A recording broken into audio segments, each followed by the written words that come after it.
जय गुरु जी जय गुरु जी संगत जी। शुक्राना गुरु जी, आपका लख लख शुक्राना जो आपने हमें इतना खूबसूरत टाइम देते हो, अपने चरणों में सत्संग सुनाते हो। हम बहुत ही किस्मत वाले हैं जो हमें आप ब्लेस करते हो। जैसे सारी संगत को मालूम है, मेरे को लग रहा है सारी पुरानी संगत है कि गुरु जी साक्षात गति पे विराजमान होते हैं।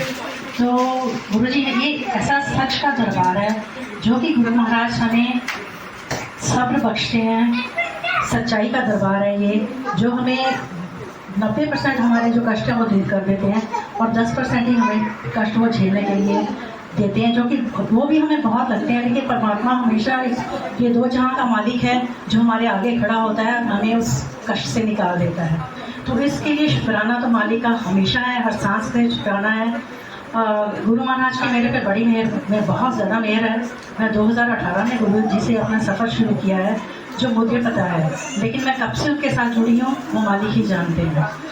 क्योंकि मुझे जब अब एहसास होता है, जब मैं अपनी पीछे वाली ज़िंदगी मुड़ के देखती हूँ तो मुझे ऐसा एहसास होता है कि हर मुश्किल टाइम पे, तब तो ऐसा महसूस होता था कि शायद लाइफ सिर्फ मुश्किल का ही नाम है, दुखों का नाम है।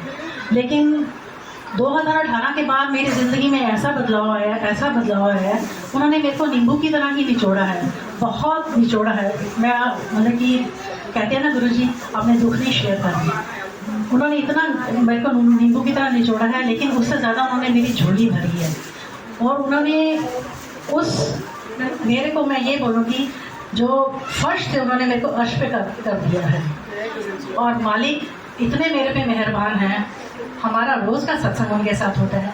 ड्रीम दर्शन वो मेरे को इतने देते हैं कि वो हर रूप में मुझे शिव जी के रूप में, लाइट के रूप में, गोल्डन, सिल्वर, कलरफुल, शिव जी वाली कलर की लाइट, हर कलर लाइट में उन्होंने मेरे को दर्शन दिए हैं।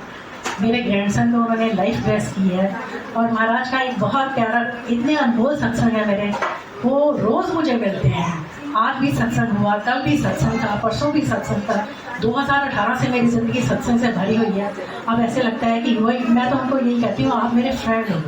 मैं उनको सिर्फ एक फ्रेंड का रिश्ता ही, इससे ही मुझे समझ में आता है, क्योंकि वो मेरे साथ इतने क्लोज है। मेरे गुरु महाराज को मैंने अपने बेडरूम में देखा है, वो मेरे बेड पे लेटे हुए हैं और एक बहुत बड़ा बब्बर शेर जिसको बोलते हैं, वो वहाँ पे बैठा स्माइल कर रहा है। ये मेरा ड्रीम दर्शन था। और जब मुझे शुरू में महाराज ने दर्शन दिए तो मैं, अमृत वेले का टाइम था, मैं अपनी फ्रेंड के साथ थी, एक गांव में थी। मुझे तब नहीं मालूम था कि गुरुजी कैसे हैं, उनकी लाइफ क्या है, कैसे थी उनकी, मैं बिल्कुल नहीं जानती। तो मैं जैसे ही वहाँ गई तो एक गांव में पीछे से मैं जा रही थी, तो एक पीछे से आवाज़ आती है मुझे। वो एक कहती है, आपको पता है गुरुजी के 10 बच्चे हैं। तो मैं पीछे मुड़ के देखती हूँ, एक बुजुर्ग आंटी हैं जो दुपट्टा लेके, वाइट कलर का दुपट्टा लेके बैठी हुई हैं। और वो कहती हैं, मैं उन्हें ये कहती हूँ, नहीं गुरुजी की तो शादी नहीं हुई है। वो कहते हैं नहीं, गुरुजी के 10 बच्चे हैं। बस इतनी हमारी कन्वर्सेशन होती है। और फिर मैं देखती हूँ बहुत प्यारे 3 दुल्हे से बच्चे बैठे हुए हैं, जिन्होंने वाइट कलर की धोती पहनी हुई है, जिसके ऊपर रेड कलर का पट्टा है, सिर पे वाइट टर्बन है, उसके ऊपर रेड कलर का पट्टा है। बहुत प्यारे गोरे चिट्टे रेड कलर की चीज़ के साथ। और इतने में मैं देखती हूँ 3 गुरुजी अपने इसी रूम में खड़े हुए हैं, जिन्होंने ऑरेंज कलर का चोला पहना हुआ है। और उनमें से एक गुरुजी मेरे पास आते हैं और वो राइट हैंड मेरा पकड़ते हैं, अपने हाथ में पकड़ते हैं और उस अपनी टंग के साथ उसको लिख करते हैं। तो वो जैसे ही उन्होंने मेरे हाथ को छुआ, मेरा पूरा शरीर मतलब कि शिवरिंग होने लग गई और मैं एकदम उठ के बैठ गई। मुझे आज भी याद है, वो 5:09 का अमृत वेले का टाइम था और मैं पसीने हो गए। मैंने कहा मुझे तो किसी ने, बल्कि गुरु महाराज ने छुआ है।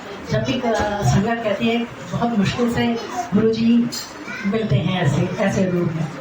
तो मैंने फिर ये तब नहीं थी सत्संग शेयर किया, तो उन्होंने कहा, और जब उन्होंने वो बात कर रही थी माता जी, तो मुझे स्वरूप दिखाई दे रहे थे, जिसमें से गुरु नानक देव जी का स्वरूप मेरे को काफ़ी क्लियर दिख रहा था। और उन्होंने कहा कि 10 बच्चे का मतलब 10 गुरु, और 3 जो आपको गुरु जी दिखाई दिए हैं वो ब्रह्मा विष्णु महेश हैं।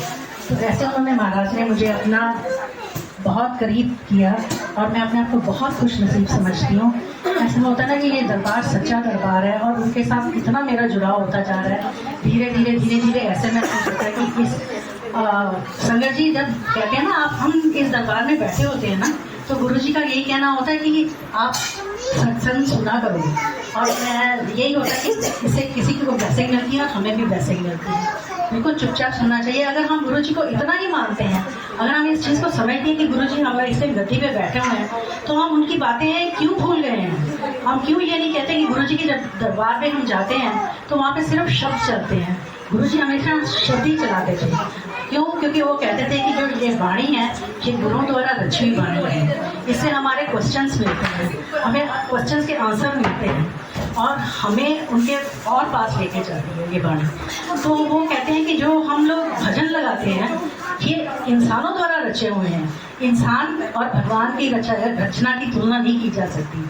तो उन्होंने ये कहा है, अगर हम सचमुच अपने गुरु को इतना रिस्पेक्ट देते हैं तो उनके चलाए हुए उन्होंने उपदेश तो कभी नहीं दिए। जैसे अब मैंने देखा है कि लोग उन्हीं की बातों को उपदेश बनाकर आगे प्रेजेंट करते हैं, जो कि ये मेरे हिसाब से ठीक नहीं है। क्योंकि महाराज का तो दरबार में आना ही हमारे लिए बहुत बड़ी बात होती है। उनकी मर्जी के बिना हम इस दरबार में आ भी नहीं सकते। तो उनकी मर्यादा यही है, उनसे उनकी रिस्पेक्ट करनी चाहिए, उनके अकॉर्डिंग ही हमें अपने दरबार को मत्था टेकना चाहिए, उनके अकॉर्डिंग ही सब कुछ करना चाहिए। क्यों? क्योंकि वो महाराज ने हमें कहा है कि जब आप किचन में प्रसाद बनाते हो वो इतना ब्लेस प्रसाद है कि उनको 9 देनियाँ बनाती हैं। तो जब वो 9 देनियाँ हमें प्रसाद खिला रही है अपने हाथों का बना हुआ, तो वो ब्लेस प्रसाद तो है ही है। तो हमें गुरु महाराज की बहुत रिस्पेक्ट करनी चाहिए। जैसे वो कह के गए, मेरे बहुत सारे सत्संग हैं, डेली के सत्संग हैं। मैं एक बार बड़े मंदिर जा रही थी अपनी आंटी के साथ, जैसे 3 पॉइंट से मैंने राइट टर्न किया, मेरी आसमान पे नज़र गई और आसमान पे गुरुजी के अनेकों चेहरे स्टार्स की तरह मुझे दिखाई दिए दिन के टाइम। मैंने अपनी फ्रेंड को कहा, आंटी को कहा, मैंने कहा मुझे आज गुरुजी हमारे साथ चल रहे हैं। और इतनी फ्रेगरेंस थी रोजेस की, जैस्मिन फ्लावर्स की, कि मतलब कि वो हमसे टॉलरेट ही नहीं, मेरे से तो टॉलरेट नहीं हो पा रही थी। तो वो पूरे मंदिर में बाहर आने के टाइम किया, और जैसे ही मैं बाहर निकली मत्था टेक के, मुझे ऐसा महसूस हुआ कि जैसे वो पूरा ट्रक का ट्रक जो फूलों का मेरे ऊपर आके गिर गया। और मैंने आंटी से मेरे बाहर सेवा, मैंने कहा आंटी आज से गुरुजी हमारे साथ चल रहे हैं, इतनी फ्रेगरेंस है जो कि मैं बर्दाश्त नहीं कर पा रही हूँ। इतने में सामने सेवादार अंकल खड़े थे और एक जो हमारे साथ एक आंटी गई थी, वो कहती हाँ आंटी आज इतनी खुशबू है। मैंने कहा आज मुझे गुरुजी ने ऐसे अनमोल दर्शन दिए हैं। फिर ये सब देखने के बाद मुझे एक सत्संग सुनने को मिला जिसमें गुरुजी ने कहा कि जब मैं ये झोला छोड़ के जावांगा तो मेरे सारे भी तमाम तुम मेरे दर्शन करोगे। तो महाराज की कुछ बातें जो उन्होंने की मुझे दर्शन हुए, और उनके साथ मेरे बहुत प्यारे इतने सत्संग हैं कि डेली का सत्संग है। बस मैं इतना ही इसी में गुरुजी से आज्ञा लेती हूँ। और शुक्राना गुरुजी, कोई गलती हो गई हो, किसी को मेरी बात बुरा लगी हो तो उसके लिए मैं माफ़ी चाहती हूँ, लेकिन शुक्राना मेरा मालिक, लख लख शुक्राना।